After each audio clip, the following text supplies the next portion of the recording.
Bonjour, bonsoir et bienvenue. Je vais vous parler dans cette vidéo de l'Olympus Miu Zoom 105.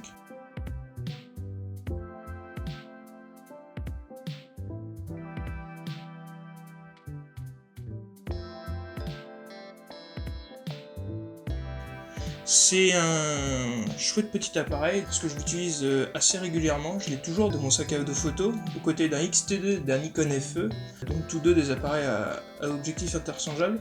Et ça, c'est le petit point and shoot argentique dont je me sers pour faire des photos.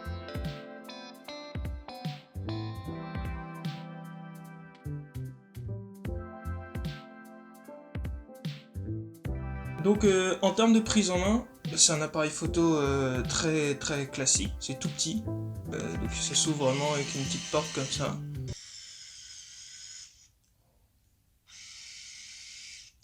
Ça a son petit style et il se referme de cette manière.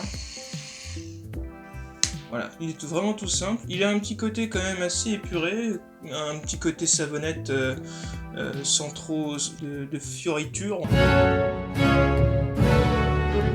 J'aime bien sa prise en main, ayant eu déjà un Miu 2 dans les mains. Le Miu 2 avait une meilleure prise en main, mais il a été de moins bonne fabrication. Et là, je trouve vraiment que celui-là, il a un peu plus la solidité, quoi. Vraiment, on le sent quand on tire la porte, ça fait beaucoup moins jouer. Donc ouais, en termes de fabrication, bon bah, c'est du plastique, hein, faut se le dire.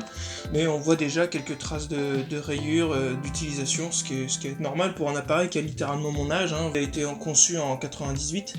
Et donc du coup, il est toujours en vie, j'ai de la chance. C'est déjà pas mal. Il a une correction dioptrique, ce qui est quand même super pratique quand on n'a pas envie d'utiliser l'appareil avec ses lunettes. Il a un retardateur, ça c'est plutôt bien. Il a le flash qui est débrayable. Le souci c'est que c'est vraiment des tout petits boutons. Des fois ils sont pas toujours hyper atteignables, quoi. On est un peu comme ça. Mais à l'aide du petit écran, on voit tout de suite s'il est débrayé ou pas, donc au final c'est assez simple. Du coup après on a le bouton pour le zoom. Et le bouton pour activer le déclencheur. Il n'y a pas plus de boutons que ça se résume à 4 boutons.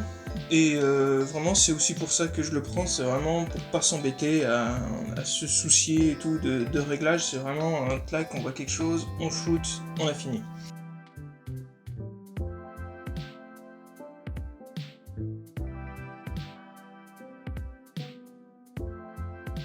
Et donc du coup, vu que c'est de la pellicule, ce qui est intéressant, c'est qu'on a vraiment ce grain que j'ai avec des appareils un peu plus complexes. C'est vrai que ça, c'est assez chouette. Et c'est pas non plus des grains trop prononcés, parce que les lentilles là-dessus sont franchement de bonne qualité, contrairement à des appareils photo jetables ou même à d'autres appareils point and shoot.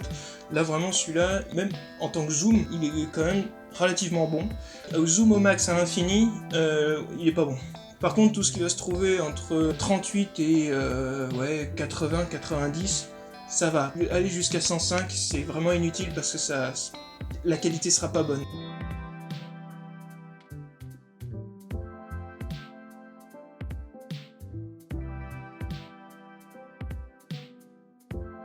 En termes d'utilisation, ouais, je recommande pas le fait de mettre le zoom à fond. Faut pas lui en demander de trop.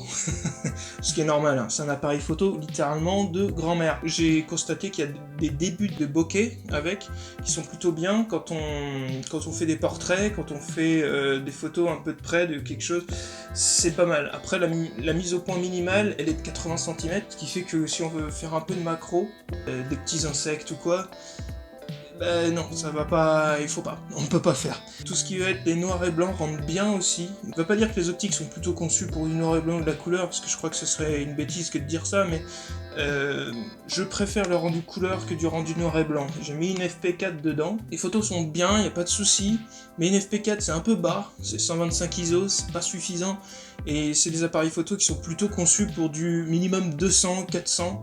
J'ai pas encore mis du 800 parce qu'au prix d'une Portra 800 ou d'une Cinestill 800T, je vais pas m'amuser à la mettre dans un Miu Zoom, hein. Clairement ce serait une connerie. Moi je lui mets en permanence de l'Ultramax 400 parce que c'est des optiques qui sont pas très lumineuses, il va vite demander le flash. Ce qui fait que dans certaines situations, particulièrement en photo de rue, on ne veut pas mettre le flash, et se la jouer années 90, à avoir quelqu'un qui te regarde bizarrement parce que tu viens de mettre le flash juste devant lui.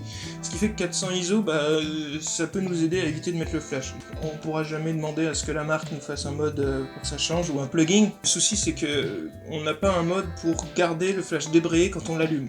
Ce serait simple de l'allumer, savoir qu'il est en auto, appuyer une fois pour l'enlever. Non, si on l'appuie une fois, il a un autre mode où c'est flash obligé. Si on appuie encore une fois, et ben là il désactive le flash. En termes d'ergonomie, ça aurait pu être mieux pensé, mais c'est pas grave, c'est les années 90, hein, on lui veut pas. Mais bon, ils ont chacun leurs petits défauts, aucun appareil n'est parfait. Tout est automatique, on peut pas gérer sa profondeur de champ, clairement c'est pas ce qu'on lui demande.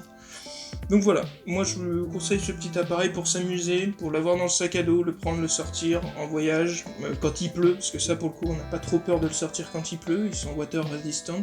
Je l'ai déjà sorti sous la pluie. Par contre, à chaque fois que je rentrais l'optique, j'essuyais l'optique avant, pour pas faire rentrer de l'humidité dans le boîtier et le casser. Vous en trouvez un à pas cher, parce qu'aujourd'hui c'est vendu très très cher ces appareils là. Achetez ça pour peu, pour 100-150 balles, parce que c'est vendu à ce prix là aujourd'hui. Achetez un réflexe. Vous vous amuserez 100 fois plus, et ce sera 100 fois plus qualitatif, surtout vous pourrez changer les optiques. Ça évite d'utiliser des appareils photo jetables qui, croyez-moi, sont extrêmement polluants. C'est des kilos de plastique qu'on balance dans la mer. Ça, au moins c'est du réutilisable, ça fait clairement de bien meilleures photos, et c'est beaucoup plus rigolo à utiliser. Faut pas s'attendre à de la grande photographie avec. Faire de la photo de rue, il est bien.